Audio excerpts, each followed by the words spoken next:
As many people know, last year YouTube released their short-form video platform YouTube Shorts. I have managed to get around 150,000 subscribers in the last 8 months, which is great achievement, but there's one big problem. Most, and I would say 90% of YouTube Shorts subscribers don't really transfer over the regular YouTube content. It is more like two separate platforms, Shorts and YouTube. At the beginning, I felt quite discouraged when I found out about this because I got used to getting millions of views on my YouTube Shorts, and now I'm getting around 300 to 500 views on average. But that makes sense because I was getting all this dopamine and hype from getting hundreds of thousands of views daily to few hundred views. I understand that this is actually a good sign because I still have to earn true fans, and no matter how easy it seems, I still have to work hard and be creative to get loyal subscribers. Right now I am only a few months in, and I can tell you this ain't as easy as it seemed at first. So big shout out to all creators for dropping 2 to 3 videos every week. That's quite impressive. But I know that there are thousands of YouTube Shorts creators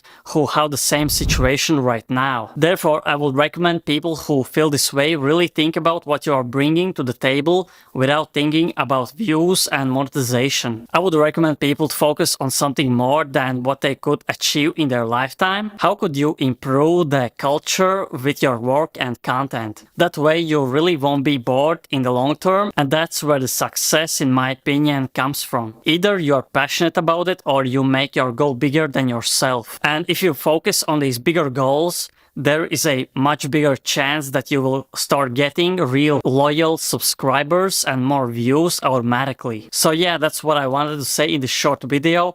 It is all about creating value for other people and learning how to tell a story in your content, which is probably the hardest thing to do. That said, I want to say thank you for watching this video, and I will definitely keep dropping as much content and value as I can on all of my social media platforms.